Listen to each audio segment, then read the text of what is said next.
మా latest videos కోసం మా ఈ తెలుగు న్యూస్ ఛానల్ సబ్స్క్రైబ్ చేసి గంట సింబల్ యాక్టివేట్ చేసుకోండి. రేపు మంగళవారం దీనిని కాలితో తొక్కండి చాలు, దరిద్రం పోతుంది, లక్షలు కాదు కోట్లు వస్తాయి. రేపు మంగళవారం ఈ చిన్న పని చేయటం వల్ల మీ దశ దిశ పూర్తిగా తిరిగిపోతుంది. మీ జీవితంలో ఇదివరకు ఎన్నడూ చూడని అదృష్టాన్ని మీరు చూస్తారు. మీకు ఇన్నేళ్లుగా అనుభవిస్తున్న కష్టాలు, అప్పుల బాధలు, శత్రువుల వేధింపులు అన్నీ ఒక్క దెబ్బతో అంతమైపోయే సమయం ఆసన్నమైంది. ఈ రహస్యాన్ని తెలుసుకున్నవారు ఎందరో తమ జీవితాలను మార్చుకున్నారు. అప్పుల ఊబిలో నుంచి బయటపడి కోట్లు సంపాదిస్తారు. ఆ రహస్యం ఏమిటి? అది ఏ వస్తువు? దానిని ఎలా ఉపయోగించుకోవాలి? కేవలం మీ కాలితో ఒక వస్తువును తొక్కటం ద్వారా మీ దరిద్రం ఎలా వదిలిపోతుంది అనే విషయాలు తెలిస్తే మీరు ఆశ్చర్యపోవటం ఖాయం. ఇది కేవలం మూఢనమ్మకం కాదు. దీని వెనుక ఒక బలమైన సంకల్పం, శక్తి మరియు ప్రాచీన తంత్రం శాస్త్రం కూడా దాగి ఉంది. మీ జీవితంలో చీకటిని తొలగించి వెలుగులు నింపే ఆ అద్భుతమైన రహస్యం గురించి ఇప్పుడు మనం తెలుసుకోబోతూ ఉన్నాం. మంగళవారం రాత్రి గడిచేలోపు మీరు ఈ చిన్న పని చేస్తే చాలు, ఇక మీ ఇంట ధనవర్షం కురవటం ఎవరూ ఆపలేరు. మరి రేపు మంగళవారం కాలితో ఏం తొక్కాలో ఇప్పుడు మనం ఈ వీడియోలో తెలుసుకుందాము. అంతకన్నా ముందు ఒక పవిత్ర కథను విందాము. ఫ్రెండ్స్, వీడియో నచ్చితే లైక్ చేసి షేర్ చేయండి. అలాగే మా ఛానల్ని కూడా సబ్స్క్రైబ్ చేసుకుని మాకు సపోర్ట్ చేయండి. అలాగే జై శ్రీరామ్ అని కామెంట్ చేయండి. అనగనగా లక్ష్మి అనే ఒక ఆవిడ ఉండేది. తన భర్త పేరు సూరయ్య, కొడుకు పేరు వీరయ్య. లక్ష్మి భర్త సూరయ్య మరియు అతని కొడుకు వీరయ్య కలిసి వ్యాపారం చేసేవారు. కానీ లక్ష్మి ఎంతో గర్విష్టి. ఒక అందమైన అమ్మాయిని చూసి తన కొడుకు పెళ్లి చేయాలని అనుకుంటుంది. అందుకోసం పెళ్లి సంబంధాలు కూడా చూస్తుంది. ఒకరోజు పెళ్లి సంబంధం కోసం పురోహితుడు వారి ఇంటికి వస్తాడు. అప్పుడు లక్ష్మి ఆయనతో, పురోహితుడు గారు, నాకు మంచి కట్నంతో పాటు అందమైన కోడలు కూడా కావాలి. ఇది దృష్టిలో పెట్టుకోండి అని అంటుంది. దానికి ఆ పురోహితుడు, అమ్మా, ఇప్పటి వరకు మీకు 100కు పైగా సంబంధాలు చూపించాను, కానీ ఏదీ మీకు నచ్చలేదు. ఏదో ఒక వెల్తి చూపిస్తూ ఉన్నారు. కట్నం బాగుంటే అమ్మాయి నచ్చదు, అమ్మాయి బాగుంటే కట్నం నచ్చదు. అయినా కూడా నా ప్రయత్నం నేను చేస్తాను అని అంటాడు. అప్పుడు లక్ష్మి భర్త సూరయ్య అక్కడకు వచ్చి నవ్వుతూ ఇలా అంటాడు, పురోహితుడు గారు, అమ్మాయి ఎలా ఉన్నా లక్ష్మికి కట్నం మాత్రం బాగా కావాలి, ఇంకా 4 చక్రాల బండి కూడా కావాలి అని అంటాడు. అప్పుడే వీరయ్య అక్కడికి వస్తాడు. అప్పుడు వీరయ్యను చూసి తండ్రి, ఏం వీరయ్య, ఏమంటావు? నీకు కూడా ఏమైనా కావాలా అని అడుగుతాడు. మీకు ఎలా నచ్చితే అలా చేయండి నాన్న, నేను మీకు నచ్చిన అమ్మాయినే పెళ్లి చేసుకుంటాను అంటాడు వీరయ్య. ఇది కదా నా మంచి కొడుకు మాట అని మురిసిపోతారు. లక్ష్మి వచ్చిన ప్రతి సంబంధాన్ని ఫోటో చూసేసి ఏదో ఒక కారణంతో వద్దు అని చెప్పేస్తూ ఉండేది. ఒకరోజు వీరయ్య వ్యాపారం నుండి ఇంటికి వస్తూ ఉంటాడు. ఇంతలో ఒక ట్రక్కు అతన్ని గుద్దుతాడు. దాంతో అతను కింద పడిపోతాడు. అతని తలకు పెద్ద దెబ్బ తగులుతుంది. అక్కడ ఒక అమ్మాయి బండిపైన కొబ్బరి బొండాలు అమ్ముతూ ఉంటుంది. ఆమె వీరయ్యను తన బండిపై పడుకోబెట్టుకుని హాస్పిటల్కు తీసుకువెళ్తుంది. ఆమె గొప్ప తులసి భక్తురాలు. ఆమె మనసులోనే తులసి మాతకు దండం పెట్టుకుంటూ, హే తులసి మాత, ఈ అపరిచిత వ్యక్తిని రక్షించు తల్లి, ఇతనికి ఏమీ కానివ్వకమ్మ, ఇతనిపై నీ దయ ఉంచు తల్లి అని మొక్కుకుంటుంది. ఇంతలో డాక్టర్ ఆమె వద్దకు వచ్చి ఇతనికి ఇప్పుడు ప్రమాదం తప్పింది అని చెప్తారు. అప్పుడు ఆమె తులసి మాతకు శతకోటి దండాలు, నీకు ధన్యవాదాలు అమ్మా అని మనసులో అనుకుని, నేను అతనిని చూడవచ్చా డాక్టర్ అని అడుగుతుంది. దానికి డాక్టర్, అతను ఇప్పుడు మెలకువలో లేడు, ఇంతలోగా మీరు అతని వైద్యానికి సరిపడా డబ్బులు సమకూర్చండి అని చెప్తుంది.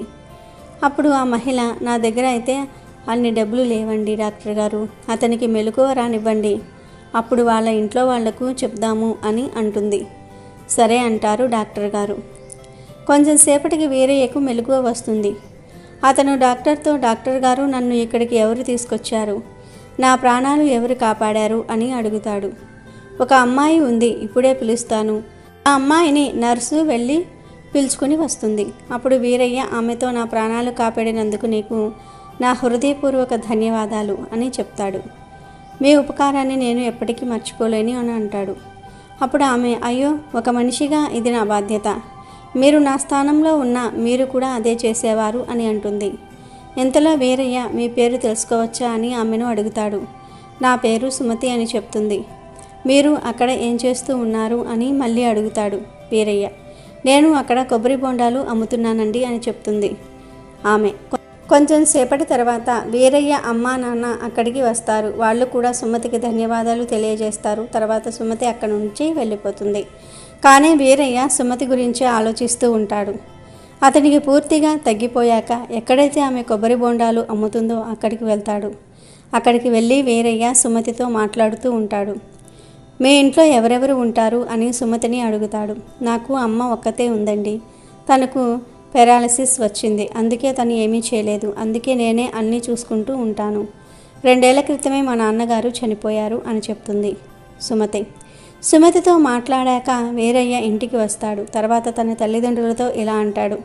అమ్మ నాన్న, ఈరోజు నేను జీవించి ఉన్నానంటే అది కేవలం సుమతి వల్లనే. పాపం తను చాలా పేదరాలు. మీకు అభ్యంతరం లేకపోతే నేను తనను పెళ్లి చేసుకోవాలి అనుకుంటున్నాను అని అంటాడు. అప్పుడు లక్ష్మి కంగారుగా, ఏమంటున్నావు బాబు? ఆమె నల్లగా అందవిహీనంగా ఉంది. నువ్వు ఆమెతో ఎలా ఉంటావు అని అంటుంది. దానికి వీరయ్య, నాకు ఆమె ఎలా ఉన్నా ఎలాంటి అభ్యంతరం లేదమ్మా అని అంటాడు. వీరయ్య మాటలు విన్న లక్ష్మి కలలన్నీ కూడా కూలిపోయాయి. అతని పట్టుదల ముందు ఆమె ఆటలేమీ సాగవు. దాంతో ఇష్టం లేకుండానే సుమతిని కోడలిగా చేసుకుంటుంది లక్ష్మి. సుమతి పెళ్ళైన కొన్ని రోజులకే ఆమె తల్లి చనిపోతుంది. సుమతి తులసి మాతకు పరమ భక్తురాలు. ఏం జరిగినా కూడా ఆమె తులసి మాతకు పూజ చేయకుండా ఉండేది కాదు. ఇంటి వనమంతా ఎంతో చక్కగా చేసేది. అందరినీ ఎంతో బాగా చూసుకునేది. కానీ ఆమె ఎలాంటి కట్నం తీసుకురానందున లక్ష్మికి ఆమె అంటే నచ్చేది కాదు. ఎప్పుడు చూసినా ఏదో ఒకటి అంటూ ఉండేది. ఒకరోజు ఆమె సుమతిని పిలిచి, నేను ఇంట్లో పనివాళ్లను మానిపించేస్తున్నాను. ఈ రోజు నుంచి ఇంటి పనంతా కూడా నువ్వే చేయాలి అని అంటుంది. దానికి సుమతి, ఏం పర్లేదు అత్తయ్య, నేను చేసుకుంటాను అని అంటుంది. సుమతి ప్రతిరోజు ఉదయాన్నే 5 గంటలకల్లా లేచేది. ఇంటిని శుభ్రం చేసి స్నానం చేసుకుని తులసి మాతకు పూజ చేసేసింది. హే తులసి మాత, నా కుటుంబంపై నీ దయ ఎప్పుడూ ఉంచమ్మా. మా అందరికీ ఎలాంటి కష్టం రాకుండా చూడు అని పూజిస్తూ ఉండేది. ఒకరోజు సుమతి తులసి పూజ చేస్తున్నప్పుడు లక్ష్మి అక్కడకు వస్తుంది. వచ్చి, ఓ నల్లమాత, ఎప్పుడూ నీ తులసి మాతతోనే ఉంటావా? లేదా నా కోసం కొంచెం టీ పెడతావా అని అరుస్తుంది. ఇప్పుడే పెడతాను అత్తయ్య, మీరు నిద్రపోతున్నారు కదా, అందుకే పెట్టలేదు అని అంటుంది సుమతి. అప్పుడు లక్ష్మి కోపంగా, అంటే ఏం చెప్పాలనుకుంటున్నావు? నేను ప్రొద్దున్నే లేచి అందరి కోసం టీ పెట్టాలా అని అడుగుతుంది. దానికి సుమతి, అలా నేనెక్కడ అన్నాను అత్తయ్య అని అంటుంది. ఇప్పుడు నన్ను ఎదిరించి కూడా మాట్లాడుతున్నావా? నాకు ఈ ఇంట్లో విలువే లేదు. ఏ పని చెయ్యవు. నీవు నీ తులసి మాత పూజలోనే ఉండు. ఇంటి పనంతా నేను చేసుకుంటాను. ఇదే కదా నీకు కావాలి. ఇప్పుడు ఇదొక్కటే ఉండిపోయింది నాకు అని అంటుంది లక్ష్మి. ఇంతలో వీరయ్య లేచి వస్తాడు. ఏమైందమ్మా, ఎందుకు అరుస్తున్నావు అని అడుగుతాడు. నేను అరుస్తున్నానా? నీ అందమైన భార్యను అడుగు.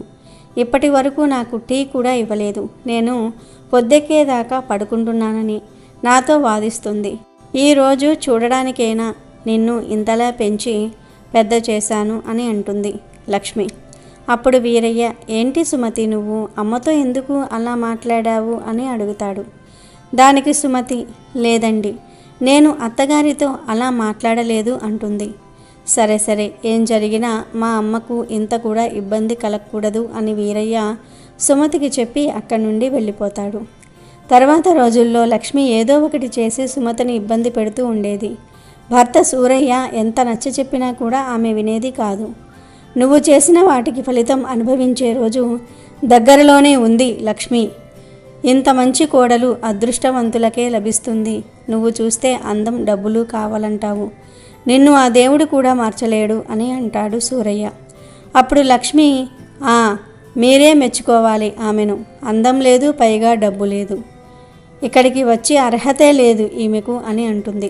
ఒక్కోసారి సుమతి వండిన వంటల్లో ఎవరూ చూడకుండా లక్ష్మి కొన్నిసార్లు ఉప్పు కలిపేది, కొన్నిసార్లు కారం కలిపేది. తర్వాత భోజనం చేసేటప్పుడు లక్ష్మి, చిచ్చి చిచ్చి, ఇది భోజనమా లేక విషమా? దీనిలో మొత్తం ఉప్పే ఉంది అనేది. ఈ భోజనం తినే విధంగా లేనే లేదు. ఎప్పుడైనా రుచిగా వంట వండావా? నీకు వంట చేయటమే రాదు. ఎప్పుడు చూసినా తులసిమాత పూజలోనే లీనమై ఉంటావు అని తిడుతుంది. అప్పుడు వీరయ్య కూడా ఆ భోజనం తిని అవును, ఇందులో చాలా ఉప్పు ఉన్నది అంటాడు. కానీ నేను చాలా జాగ్రత్తగా ఉప్పు వేశానండి. అలా ఎలా అయింది అని సుమతి బాధపడుతుంది. అప్పుడు లక్ష్మి వీరయ్యతో, నేను మొదటే ఈమెను పెళ్లి చేసుకోవద్దని చెప్పాను, కానీ నువ్వు నా మాట ఎప్పుడు విన్నావు? ఇప్పుడు అనుభవించు అని అంటుంది. దాంతో వీరయ్య సుమతితో, నీకేమీ రాకపోతే అమ్మ దగ్గర నుంచి నేర్చుకోవచ్చు కదా అని చెప్పేసి కోపంగా వెళ్ళిపోతాడు. ఇలా రోజులు గడుస్తూ ఉంటాయి.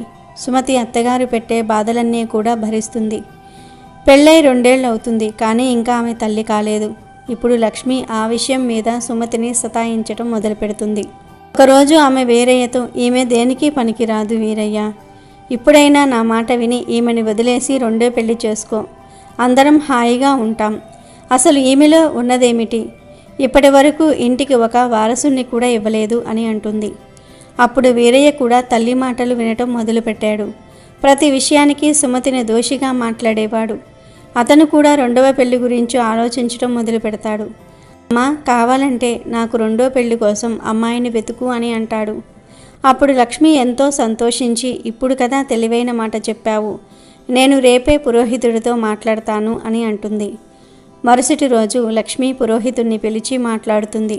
ఈ మాటలన్నీ కూడా సుమతి వింటుంది. దాంతో సుమతి ఎంతో బాధపడి తులసికోట వద్దకు పరిగెత్తుకుని వెళ్ళి, అమ్మా, నన్ను ఎందుకు ఇలా శిక్షిస్తున్నావు? ఇలా జరగనివ్వకమ్మా, నా జీవితం పాడైపోతుంది. నా జీవితం పాడైపోతూ ఉంటే నువ్వు చూస్తూ ఊరుకోకూడదు అంటుంది. ఎంతలో లక్ష్మి అక్కడికి వస్తుంది. సుమతి జుట్టు పట్టుకుని, ఓ నంగనాచి, ఇక్కడ కూర్చుని ఏడుస్తున్నావు. నీ తులసిమాత ఏం చేయగలదు? వెళ్ళి ఇంటిని శుభ్రం చేయి, రేపు అమ్మాయి వాళ్ళు వస్తూ ఉన్నారు అని అంటుంది. అప్పుడు సుమతి, అత్తయ్య, నన్ను విడిచిపెట్టండి, మీరు ఇలా చేయకూడదు, నేను మీకు ఏం అన్యాయం చేశాను అని అంటుంది. ఎంతలో అక్కడికి వీరయ్య కూడా వస్తాడు. తన బెల్ట్ తీసి సుమతిని కొట్టడం మొదలు పెడతాడు. నువ్వు అమ్మ మాటలు వినవా? నన్ను 2వ పెళ్లి చేసుకొనివ్వవా? ఉండు, నీ పని చెప్తాను అని కొడుతూ ఉంటాడు. అప్పుడు అక్కడ ఉన్న తులసి కోటలో ఉన్న తులసి చెట్టు వేర్లు పెగలటం మొదలు పెడతాయి. ఆ వేర్లు పెరిగి పెరిగి బయటకు వచ్చి వీరయ్యను అతని తల్లిని కట్టివేస్తాయి. అప్పుడు వారిద్దరూ కూడా, అరెరే, ఏం జరుగుతుంది? తులసి చెట్టు వేళ్ళు ఎలా పెరిగాయి? ఏం జరుగుతుంది? రక్షించండి, ఎవరైనా కాపాడండి అని అరుస్తూ ఉంటారు. అప్పుడు తులసిమాత అక్కడ ప్రత్యక్షమవుతుంది. అప్పుడు సుమతి, అమ్మ, నువ్వే స్వయంగా వచ్చావా అని ఎంతో సంతోషపడుతుంది. అవును సుమతి, నేను నా బిడ్డను అలా దుఃఖంలో ఎలా విడిచిపెట్టగలను అని తులసిమాత పలుకుతుంది. అప్పుడు వీరయ్య అతని తల్లి, మమ్మల్ని క్షమించి తులసిమాత, మా వల్ల పెద్ద తప్పు జరిగింది, మేము సుమతిని చాలా కష్టపెట్టాము, మమ్మల్ని క్షమించమ్మా అని వేడుకుంటారు. అవునమ్మా, వీళ్ళను క్షమించి వదిలే, ఇది నా ప్రార్థన, వీళ్ళను క్షమించమ్మా అని సుమతి కూడా వేడుకుంటుంది. సరే, సుమతి చెప్పటం వల్ల మిమ్మల్ని నేను క్షమిస్తున్నాను. సుమతి, నువ్వు త్వరలోనే తల్లివయ్యేలాగా నీకు వరాన్ని ఇస్తున్నాను. నీకు ప్రపంచంలోని అన్ని రకాలైన సుఖాలు లభిస్తాయి అని వరమిచ్చి తులసిమాత అక్కడి నుంచి అంతర్ధానమైపోతుంది. వీరయ్య ఇంకా అతని తల్లి వారి తప్పులు తెలుసుకుంటారు. మమ్మల్ని క్షమించు సుమతి, నిన్ను ఎప్పుడూ మేము కష్టపెట్టాము, నువ్వు మమ్మల్ని ఎంత బాగా చూసినా కూడా నిన్ను మేము ఎంతో కష్టపెట్టాము. నేను ఎప్పుడు చూసినా అందం, డబ్బు వెనకాలే పరిగెత్తాను. నేను నిన్ను ఎప్పుడూ అర్థం చేసుకోలేదు, నన్ను క్షమించమ్మా అని వేడుకుంటారు. అప్పట్నుంచి లక్ష్మీ, వీరయ్య సుమతితో సరిగ్గా నడుచుకోవటం మొదలు పెడతారు. వాళ్ళు కూడా తులసిమాతకు భక్తులైపోయారు. కొన్ని రోజులకు సుమతికి ఒక బాబు, ఒక పాప పుట్టుతారు. వారి కుటుంబంలో ఆనందానికి అవధులే ఉండవు. అలా తులసిమాత అనుగ్రహంతో సుమతి జీవితం సుఖమయం అయిపోతుంది. ఇక అసలు విషయానికి వస్తే, సాధారణంగా మనలో చాలామంది ఎన్నో రకాల సమస్యలతో బాధపడుతూ ఉంటారు. కొందరికి ఆరోగ్య సమస్యలు పట్టి పీడిస్తూ ఉంటే, మరికొందరికి ఇంట్లో ఎప్పుడూ గొడవలు, మనశ్శాంతి లేకపోవడం వంటి ఇబ్బందులు ఉంటాయి. అయితే వీటన్నిటికంటే మనిషిని మానసికంగా కుంగదీసేది ఆర్థిక సమస్యలు. ఎంత కష్టపడినా రూపాయి వెనుక వేయలేకపోవటము, వచ్చిన డబ్బు వచ్చినట్టు ఖర్చు అయిపోవటము, అప్పుల ఊబిలో కూరుకుపోవటం వంటివి మనిషిని నిద్రపోనివ్వవు.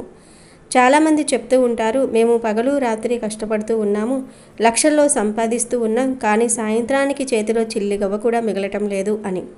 దీనికి ప్రధాన కారణం కేవలం మీ గ్రహస్థితి మాత్రమే కాదు, మీపై ఉన్న నరదృష్టి మరియు ఇతరుల ఏడుపు. మనం బాగున్నాము అని తెలిస్తే చాలు 10 మంది మనల్ని చూసి కుళ్ళుకుంటూ ఉంటారు. మన ఎదుగుదలను చూసి ఏడుస్తూ ఉంటారు. నరుడి కంటికి నల్లరాయి కూడా పగులుతుంది అని మన పెద్దలు అందుకే చెప్పారు. ఎదుటివారి అసూయ మనపై ఒక నెగిటివ్ ఎనర్జీలా పనిచేసి మన ఇంట్లోకి వచ్చే లక్ష్మీదేవిని అడ్డుకుంటుంది. ఇలాంటి దృష్టి దోషాలు ఉన్నప్పుడు ఎంత సంపాదించినా అది నిలవదు. పైగా లేనిపోని ఖర్చులు వచ్చి పడుతూ ఉంటాయి. మీరు కూడా ఇలాంటి సమస్యలతో సతమతమవుతూ ఉంటే, మీకు ఎటువంటి నరదృష్టి ఉన్నా, ఎటువంటి దరిద్రం పీడిస్తూ ఉన్నా, రేపు మంగళవారం ఈ చిన్న పరిహారం చేయండి. దీనివల్ల మీ జీవితం మారిపోతుంది. మీకు ఉన్న ధన ద్వారాలు అన్నీ తెరుచుకుంటాయి. ఈ పరిహారం ఎలా చేయాలి, ఏ సమయంలో చేయాలి అనే విషయాలను ఇప్పుడు మనం వివరంగా తెలుసుకుందాము. ఈ పరిహారాన్ని మీరు రేపు మంగళవారం రాత్రి సమయంలో మాత్రమే చేయాలి. రాత్రిపూట వాతావరణం ప్రశాంతంగా ఉన్నప్పుడు మన చుట్టూ ఉన్న ప్రతికూల శక్తులను ప్రారద్రోలడానికి ఈ సమయం చాలా శక్తివంతమైనది. ముందుగా మీరు ఒక తాజా నిమ్మకాయను తీసుకోవాలి. నిమ్మకాయకు దుష్ట శక్తులను గ్రహించే శక్తి ఎక్కువగా ఉంటుంది. ఆ నిమ్మకాయను తీసుకున్న తర్వాత ఒక పొడవాటి ఇనుప మేకును తీసుకోండి. ఈ మేకును ఆ నిమ్మకాయకు అడ్డంగా గుచ్చాలి. ఇలా గుచ్చే సమయంలో మీ మనసులో ఉన్న కోరికలను, మీ బాధలను తలుచుకోవాలి. నిమ్మకాయకు మేకును గుచ్చిన తర్వాత ఒక బ్లాక్ మార్కర్ లేదా ఇంట్లో ఉండే కాటుకను తీసుకోండి. ఆ నిమ్మకాయకు ఒక వైపు అప్పుల బాధలు తీరాలి అని రాయండి.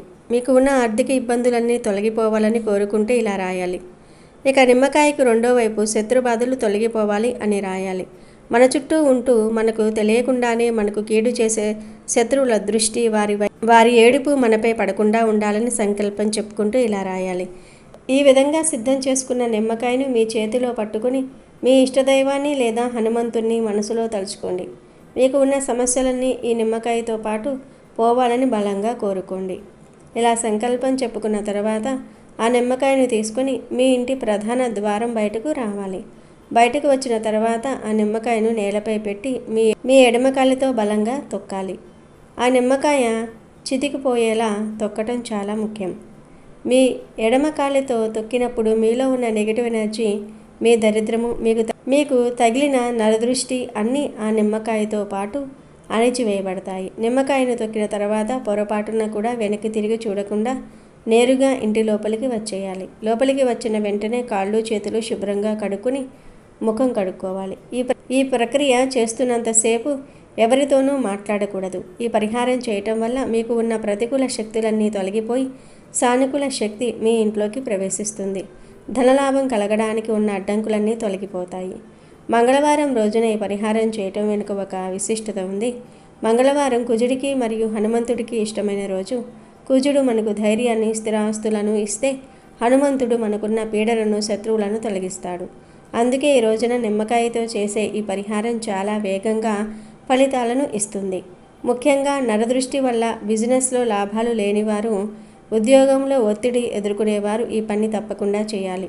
మీరు చేసే పనుల్లో ఏవైనా ఆటంకాలు వస్తూ ఉన్నా, పిల్లలు సరిగ్గా చదవకపోయినా, ఇంట్లో ఎప్పుడూ ఎవరో ఒకరు అనారోగ్యంతో బాధపడుతూ ఉన్నా, ఈ నిమ్మకాయ పరిహారం ఒక రామబాణంలా పనిచేస్తుంది. నమ్మకమే ఈ పరిహారానికి పునాది. మీరు ఎంత నమ్మకంతో, ఎంత ఏకాగ్రతతో ఈ పనిని చేస్తారో అంత త్వరగా మీరు ఫలితాలను చూస్తారు. రేపు మంగళవారం రాత్రి ఈ చిన్న పరిహారాన్ని పాటించి చూడండి. మీ దరిద్రం పోయి అష్టైశ్వర్యాలు మీ సొంతమవుతాయి. మన పురాణాలలో కూడా ప్రతికూల శక్తులను ప్రారద్రోలడానికి రకరకాల తంత్ర మంత్ర విధానాలు చెప్పబడ్డాయి. అందులో నిమ్మకాయ మరియు మేకు కలయిక చాలా శక్తివంతమైనదిగా పరిగణించబడుతుంది. నల్లటి రంగు శనిదోషాలను మరియు నరదృష్టిని హరిస్తుంది. అందుకే మనం కాటుకను లేదా బ్లాక్ మార్కర్ను ఉపయోగించి మన సమస్యలను రాయటం వల్ల ఆ సమస్యల యొక్క తీవ్రత తగ్గుతుంది. ఈ పరిహారం చేసేటప్పుడు మనసులో ఎటువంటి చెడు ఆలోచనలు ఉండకూడదు. కేవలం మన అభివృద్ధి కోసం, మన కుటుంబ క్షేమం కోసం మాత్రమే ఈ పని చేయాలి. చాలామందికి సందేహం రావచ్చు, ఒక నిమ్మకాయను తొక్కితే కోట్లు ఎలా వస్తాయి అని. నిజానికి ఇది కేవలం భౌతికమైన ప్రక్రియ మాత్రమే కాదు, ఇది ఒక మానసిక మరియు ఆధ్యాత్మిక ప్రక్రియ. మన అదృష్టాన్ని అడ్డుకునే అడ్డంకులను మనం తొలగించుకున్నప్పుడు మన కష్టానికి తగిన ప్రతిఫలం దానంతటా అదే వస్తుంది. అప్పుడు మీరు చేసే ప్రతి పనిలో విజయం లభిస్తుంది.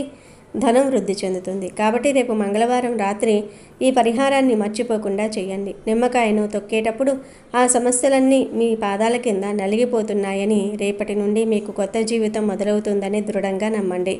ఈ పరిహారం చేసిన మరుసటి రోజు నుండి మీ ఆలోచనలో మార్పు వస్తుంది. మీకు తెలియని ఒక ఉత్సాహం కలుగుతుంది.